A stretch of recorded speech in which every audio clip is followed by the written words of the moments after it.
Bonjour, je voudrais vous introduire à mon roman Marie des Bois, un roman historique situé en 1757 en Acadie, ici, 2 ans après la déportation des Acadiens. Mon personnage principal s'appelle Marie Arsenault, une jeune fille de 10 ans qui a réussi à s'échapper ou à échapper la déportation et est rescapée par un vieux guerrier Micmac qui s'appelle Mouin. En même temps, sur le territoire, il y avait des chasseurs de têtes qui étaient payés 10 pièces d'or pour chaque scalp Micmac qu'ils pouvaient récolter. Et en même temps, pendant cette période-là, tu avais les nouveaux colons anglais qui venaient habiter les anciennes terres des Acadiens, déjà défrichées, etc., etc. Mais mon livre est beaucoup plus que seulement un récit sur une période très méconnue de notre histoire.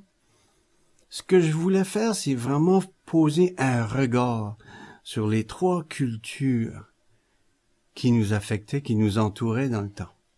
T'as les Acadiens, bien sûr. Je voulais comprendre comment ça se fait qu'ils n'ont pas suivi Champlain 25 ans après leur arrivée, puis ont décidé de rester sur les terres. Pour quelles raisons? Il y a les Autochtones, eux. Pourquoi ils nous ont si bien accueillis? Qu'est-ce qui étaient les éléments qui fait qu'on était amis avec eux? Hein?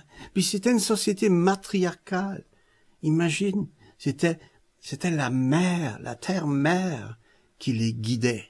C'est pas une société patriarcale comme les Européens ont amené sur les nouvelles terres. C'était une société matriarcale, une autre logique, une autre approche à la vie complètement. Je voulais découvrir ça.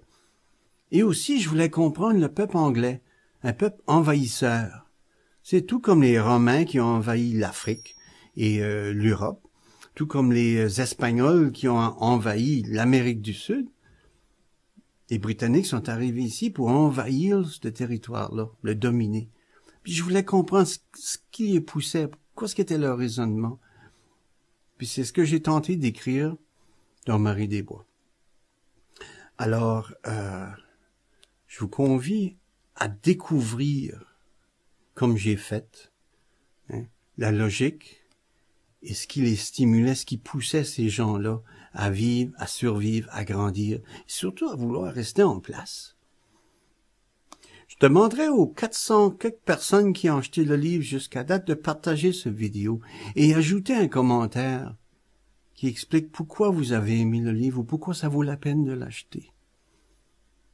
Je vais vous dire merci beaucoup, bonne lecture, et à la fin de cette vidéo, vous allez voir où vous pouvez vous le procurer. Merci bien.